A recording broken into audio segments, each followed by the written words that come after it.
Yesta et Benoît ont rejoint leur maison avec leur petite Juliane hier, début d'après-midi.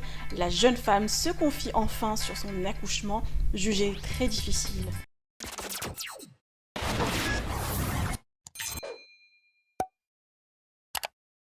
Yesta a subi un déclenchement à J+5 de son terme. La jeune maman a bien promis à ses fans de partager avec eux son expérience d'accouchement et aussi d'allaitement. La maman de Juliane a confié avoir souffert et que Benoît a très mal vécu son accouchement.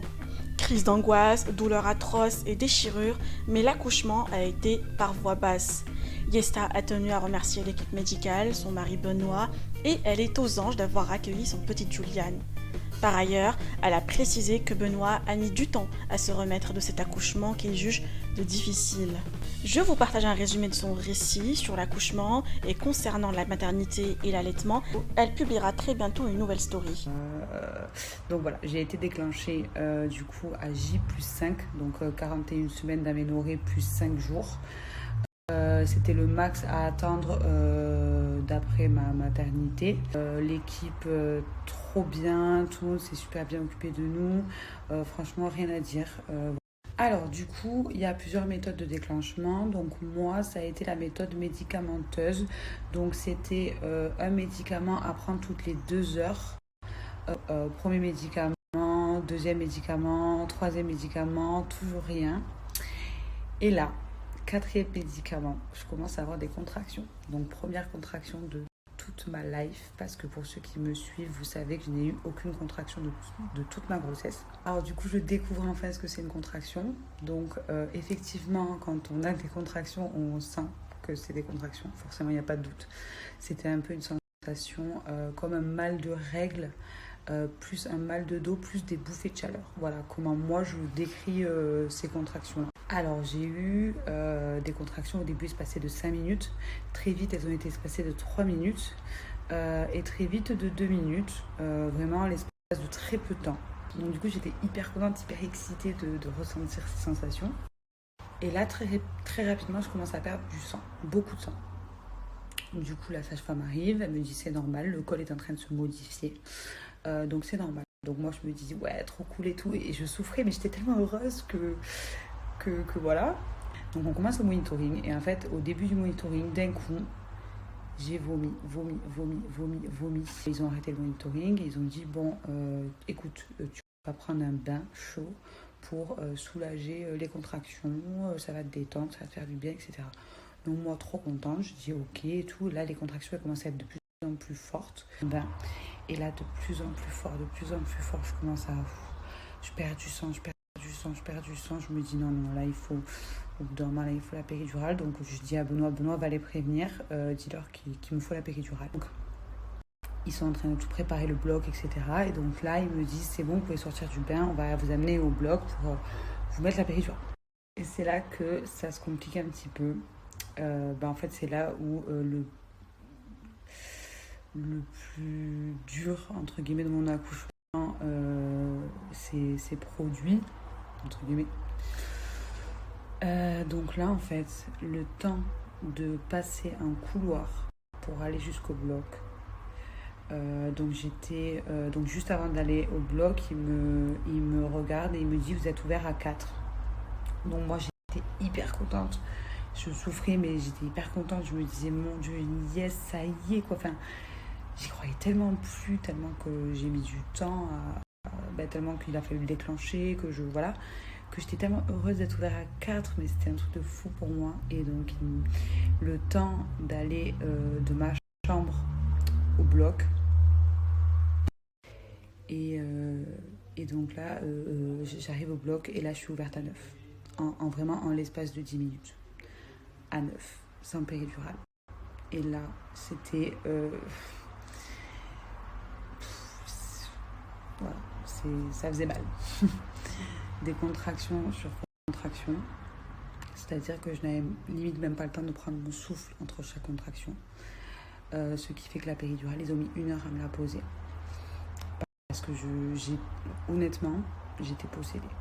J'étais une autre personne. J'étais plus maître de moi-même. Je ne me reconnaissais pas. J'étais transformée. Voilà. Pendant 1 heure, j'ai des flashs de ce qui se passe et enfin voilà. Je sais que Benoît a très mal vécu ce moment-là. D'ailleurs, il a mal vécu l'accouchement tout court. Mais bon, lui, sa vision de l'accouchement et la mienne, ça n'a pas du tout été la même au final. Je vous expliquerai plus tard pourquoi. Il aura l'occasion de vous expliquer aussi pourquoi lui, il a très mal vécu. Mais en gros, voilà, moi, j'ai vécu la scène et je sais pourquoi j'étais en train de souffrir, mais parce que je savais que j'allais avoir mon bébé au bout, donc je sais pas, c'est pas pareil. Benoît, lui, il a juste assisté à ça, à me voir comme ça, devenir juste folle, me voir être une autre personne et être impuissant en fait. Donc il a très mal vécu. Puis ils lui ont demandé de sortir parce que ça devenait un peu trop violent. Donc du coup. Enfin bref, pour ceux qui vont se poser la question, parce que je sais que j'ai des copines qui vont me poser la question, normalement ouverte à 9, normalement ils te proposent plus la péridurale, ils te disent que c'est trop tard, qu'elle ne fera pas effet, etc. Tout simplement parce que c'est vrai et parce que... mais moi ils m'ont dit qu'il fallait absolument la faire parce qu'en fait mon col il s'est tellement ouvert d'un coup, ça a tellement été violent qu'ils ont dit il faut quand même qu'on essaie de lui mettre la péridurale parce que enfin, là... autant quand tu augmentes petit à petit les contractions, le col qui s'ouvre, ton corps a le temps d'assimiler, mais autant de passer de 4 à 9 d'un coup, c'était trop fort. Donc du coup, ils se sont même pas posé la question. Et en fait, le moment qui m'a fait le plus... Enfin, qui m'a fait vraiment peur, en fait, c'est que j'étais assise sur cette table, je m'en souviens toute ma vie. J'étais assise sur cette table, donc ils essayaient de me mettre la péridurale, sauf que j'étais incontrôlable, donc ils me donnaient du gaz hilarant en même temps pour essayer de me calmer, mais ça ne changeait rien. Et du coup, à un moment donné, j'ai eu très peur parce que ma contraction m'a fait pousser. Et en fait, là, j'ai eu une crise de panique, parce que je me suis dit, mon Dieu, mais je suis en train de coucher sur une table comme ça, genre assise. J'ai entendu Benoît derrière la porte, qui a ouvert la porte et qui a dit je suis là Kinette, je suis là, t'inquiète pas, tout va bien. Voilà. Bon, ça c'était un flash qui m'a marqué. Bref, vous l'avez compris, ils arrivent à me mettre la péridurale. Ça y est. Et donc là, je sens pas que ça fait effet. Et là, ils me disent écoutez madame, là vous avez deux choix. Il faut, entre guillemets, serrer les fesses. Ils m'ont dit là, il faut retarder au maximum. C'est-à-dire que là, il a le doigt de sortir. On voit les cheveux, on voit le bout de la tête. Ils m'ont dit là, il faut vraiment que vous vous détendiez. La péridurale va faire effet. Mais il nous faut 2 heures de temps pour que la péridurale puisse faire effet. Là, si vous vous calmez pas, vous allez accoucher maintenant et il n'y aura pas de péridurale. On aura fait ça pour rien, quoi. Et là, là, Benoît est revenu. Donc déjà, ça... soulagement. J'avais toujours ce gaz hilarant, etc. Et puis, petit à petit, je sentais que les contractions étaient beaucoup plus espacées, beaucoup moins douloureuses. Donc, j'arrivais à me contrôler.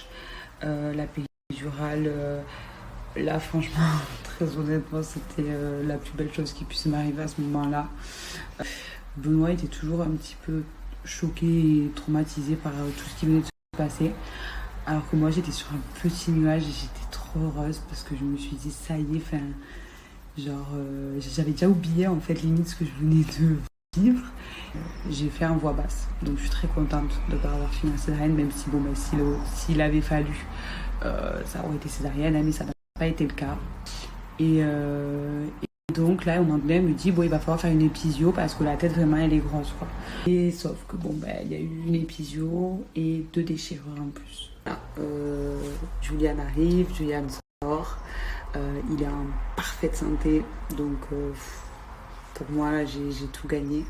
J'ai juste peur pour lui et à chaque fois que je poussais, je demandais son cœur ça va, son cœur ça va, son cœur ça va. Inquiétez pas, vous inquiétez. Donc voilà, quand il sort et qu'il va bien, je me détends enfin. À l'automie et aux 2 déchirures, plutôt que de rester 2 heures en surveillance au bloc, en fait ils ont mis 2 heures à me recoudre. Donc il y a eu 2-3 médecins qui sont venus, ils étaient plusieurs pour recoudre. Moi j'avais encore la péridurale, donc je vous avoue que j'ai rien senti. Et donc après on a dû rester en surveillance encore au bloc pendant quelques heures pour être sûr que parce que du coup j'ai eu une hémorragie pour être sûr que tout se passe bien par rapport à ce qu'ils avaient fait. Au bout d'un moment, on a pu enfin retourner dans notre chambre, tous les trois, du coup. Donc là, c'était un soulagement. Je réalisais même pas. Benoît, il était pas très bien. En fait, il a mis quelques jours avant de se sentir bien. Parce que vraiment, cet accouchement, il a mal vécu. Alors, vous en pensez quoi de son accouchement? Êtes-vous content pour le couple? Vous pouvez partager vos avis en commentaire, de liker et n'oubliez pas de vous abonner par la même occasion.